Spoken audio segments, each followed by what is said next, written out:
Morning, Greece and Rome students. Welcome back. Today I wanted to go over a few more emperors with you guys as we move through the Julio-Claudian emperors in chapter 9.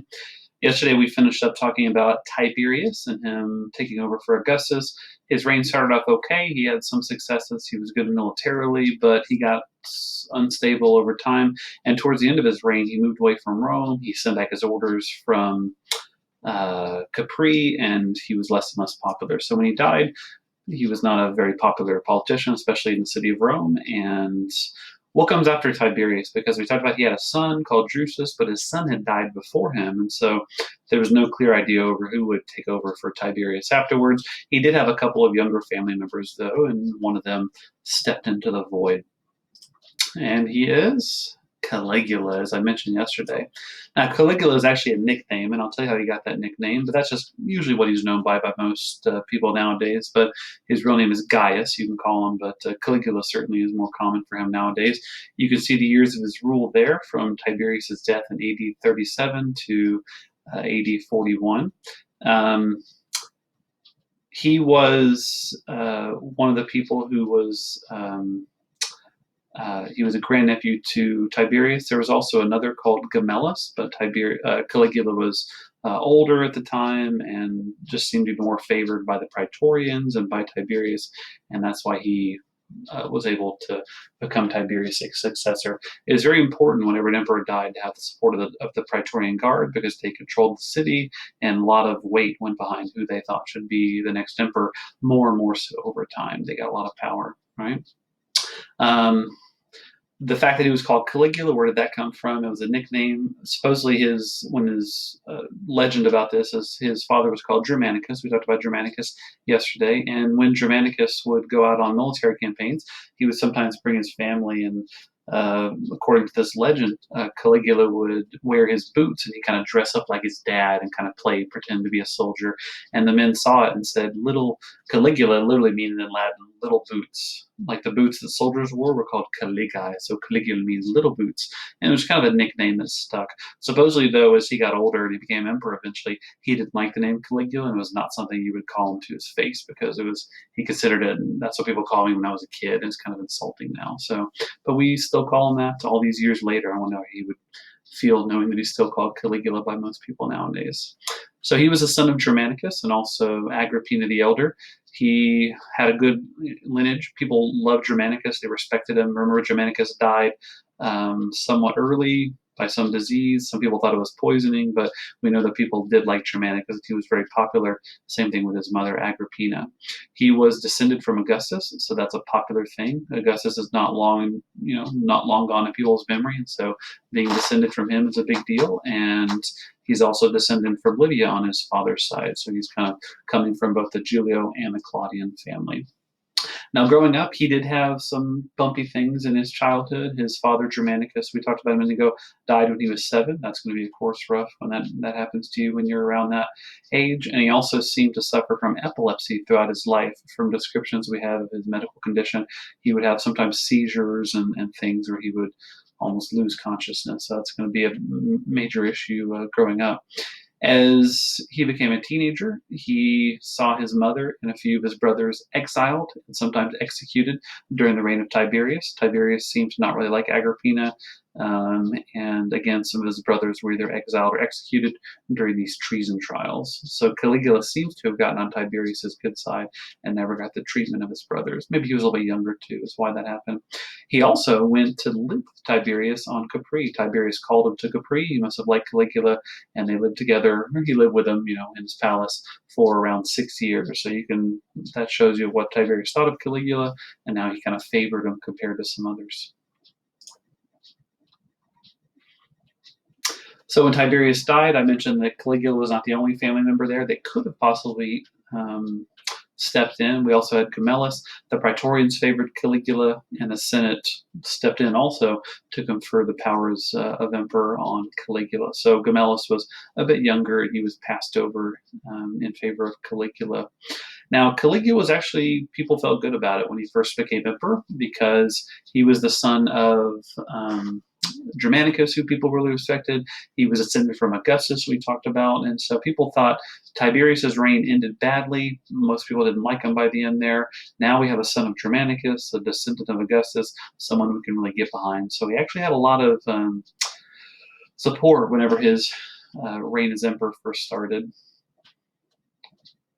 So what did he do at the very beginning of his reign? He started positively. He had a good first year. He granted senators more authority, so he's going to give them some things and make them think, okay, here's a guy we can work with and not going to treat us too badly, as Tiberius had done, especially later in his reign. And he also rolled back some of the secrecy of Tiberius's regime. We talked about Tiberius being very secretive, very cautious. The treason trials were extremely unpopular, and so Caligula rolled back some of these things. He also seemed to be more just involved in public life. He would show up, he would attend public events, the people would see him more, whereas Tiberius was more of a recluse. He didn't love being out in the middle of the people, he didn't thrive off their love for him or anything. Caligula seemed to want to kind of be in the limelight more. So about a year into his reign, something happens with Caligula, and he gets some sort of serious illness. And we don't know exactly what happened, but it's just, diseases were rampant in the ancient world, and they didn't have medicines nowadays to help with fevers and things like that. So he got some sort of illness, and we just have that he was in bed for weeks, and he had a serious fever, a very serious fever. Nowadays, you have a fever, usually you can get it under control by taking some acetaminophen or something like that, or going to the hospital. But a fever can affect your brain, and some historians think that his fever got so bad that it did something to him. This is just one theory about why his reign changed, because it started relatively positively on a good footing, and then things started changing after about the first year into his reign. Maybe it was his fever did something with his reign. Maybe he just changed in office by the power. Who knows? It's hard to know exactly medically what was going on, but some people do think that's possibly he had some sort of bad fever that altered his brain. When he came out of this sickness, he seemed to be a little different. He got more suspicious and more violent with his decisions. So he had killed Gemellus and also Macro. If you remember, Macro was his Praetorian prefect, the leader of the Praetorian Guard. So he kills Gemellus because he's someone who might have a claim, in some future time to be someone who could take over for Caligula. He also kills Macro, thinking that Macro is getting too powerful. So he's definitely getting more suspicious and more likely to eliminate people. He becomes more autocratic, making more decisions for himself and sharing less power with the Senate and really flaunting his power more with the Senate. Just an interesting picture here. If you see the picture of Caligula, this was based off of a statue of Caligula. Now, of course, the statue wouldn't look this nice, but what they've done is they've recolored it, which is a cool thing they're doing sometimes with ancient statues. Most ancient statues, the paint is worn away. We look back at ancient Rome and we think everything was white. It really wasn't like that. A lot of things were painted. Ancient Rome would have been much more colorful than it seems like in the movies, but the paint just wears away over thousands of years. So this statue, even though the original looks white nowadays with technological advancements in science, they're able to look at a statue and they'll find a tiny particle of paint on it. Just a little teeny bit is left, and using a computer, they're able to actually tell what color that was. And so they've painted this statue of Caligula based on the actual paints they found on the statue, which I think is fascinating. So they're not just guessing about what colors this would have been, but they've actually kind of been able to approximate it using technology. So super cool how we're able to tell things like that 30 years ago we would have no idea. It used to be that historians all thought that the Romans just didn't paint stuff. It was kind of a white society, and we know now that they actually painted a lot more than we ever thought. So, descending into crazy Caligula. Notice how his reign was only 4 years. We'll talk about that. Some more crazy things he did after killing Gemellus and Macro. One thing that's very famous was Caligula supposedly, according to some stories, made his horse called Incitatus consul. There was 2 consuls every year, and he made one of his horses consul, his favorite horse, Incitatus, which means like swift one. So that was one thing. That's kind of just a legend that's people still talk about. It's such a crazy thing to do. Some historians think that maybe he was just crazy and make my horse consul. Some historians think that it was actually more clever than we give him credit for, that he was actually sending a signal to the Senate that I don't need any of your help.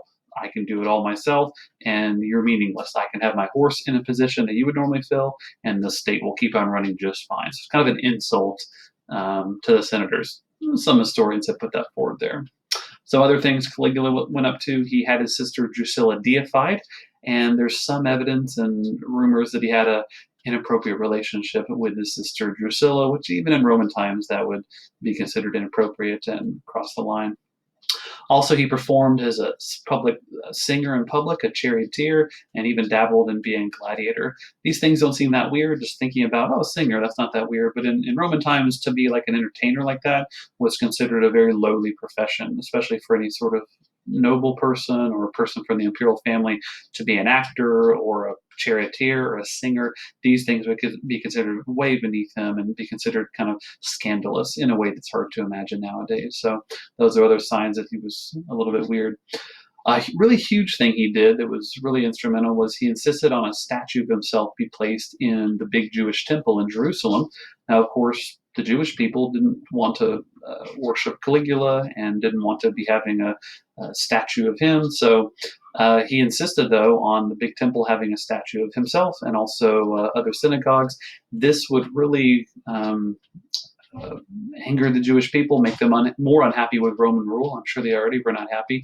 And we'll see in later parts of the chapter, this will lead to some more serious consequences later on with the Jewish unrest, even after the time of Caligula. So just keep that in your mind that Caligula began the, kind of pushing the Jews to put his statue in their temples, and it would have serious consequences later. So the last few years of his reign, much more violent, much more negative. Basically, his reign started off okay the first year, and then things went bad after that illness. There's a famous movie about Caligula that came out. It might have been in the 70s. Honestly, it was before my time even, but it was a very scandalous movie at the time because I haven't actually seen it myself, but apparently it got panned by critics because so much there was violence in it, there was weird stuff happening, and it was kind of like uh, more stuff happening, bad stuff happening in movies that normally would happen at the time. So, yeah, so it was supposed to be a very chaotic reign. What finally ends up happening to Caligula? Well, in 41, things had gotten so bad. He had gotten so violent and suspicious that people never knew if, even if they support Caligula, are they the next ones that he's going to be suspicious of and turn and kill him? So eventually he was murdered in January 41 by members of his own guard. And that shows how bad things have gotten, that his own guard was just thinking this crazy guy could turn on us and kill us the next day. So he was killed by members of his own guard. He had alienated his soldiers with he wasn't focused on the military. He didn't give firm, good military leadership, and also some of his own guards in the Praetorian Guard he had humiliated with a different, demeaning comments and pronouncements, and he just hadn't treated them with respect. And they were thinking, this guy could go crazy and kill us the next day. So he was brought down only 4 years into his reign, and he was still very young when he was killed, but things had just gotten so bad. So looking back on Caligula, we look at him as mostly people remember the bad stuff for Caligula. When you think of Caligula's name, you don't associate that with a good emperor usually. He was kind of one of the crazy ones we normally talk about. So in Rome, by the end of his reign, most people were not upset to lose Caligula. But who becomes emperor after Caligula? Because he did not have any surviving children.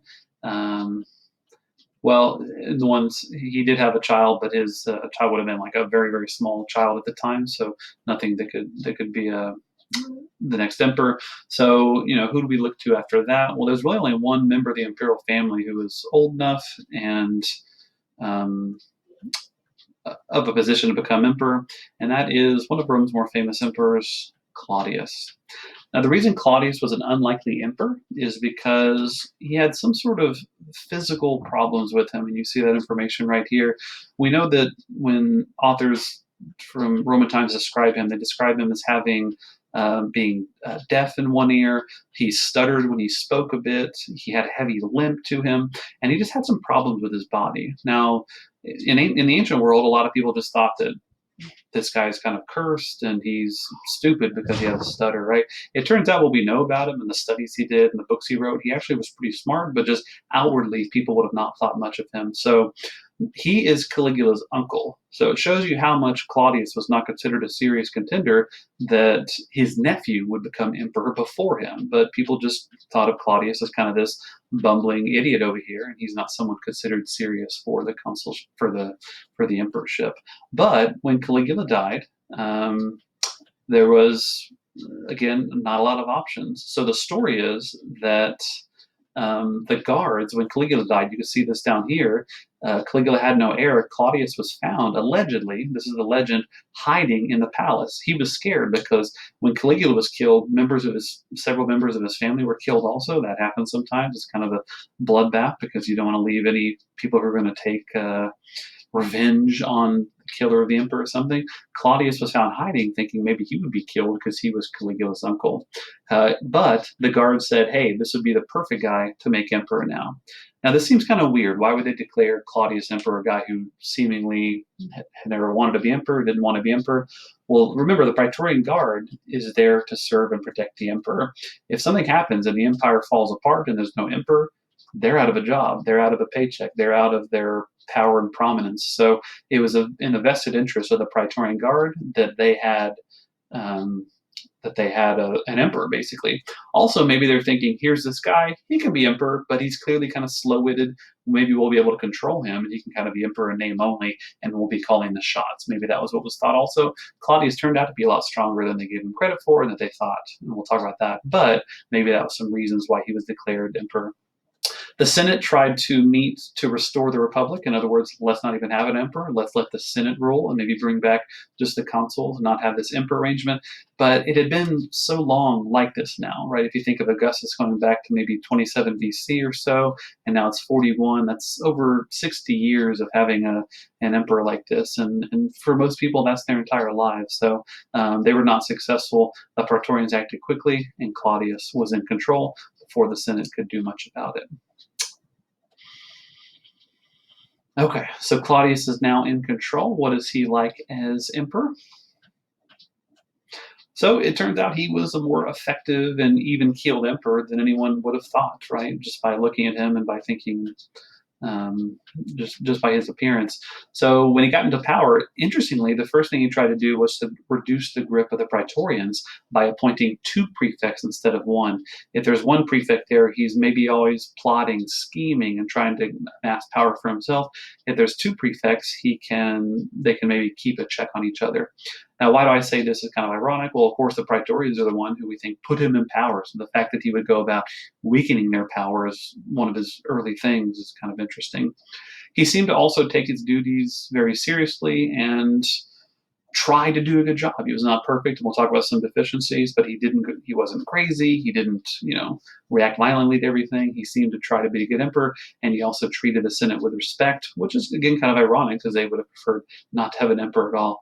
He consulted the Senate often, and he even revived an important office that the senators wanted to bring back, called the censor, which we talked about before, which had the ability to choose who is allowed in the Senate, who's not in the Senate. He brought that back in 47 AD. For his advisors, his inner circle, his cabinet, he relied heavily on freedmen. These would be freed slaves rather than senators and equites. And he did this because he wanted people loyal to him, but also freedman doesn't mean you're, dumb or anything like that. A freedman can be someone who is very smart and they had been taken slave at some point, and now that they're a freedman, they have things to contribute. So he thought these people would be less ambitious and less likely to try to take him and assassinate him because they owe him so much for their position. Now, this would have alienated the elite somewhat because, of course, these would usually be positions that maybe senators and other equites and those would have taken. But Claudius certainly raised the position of freedman in his administration.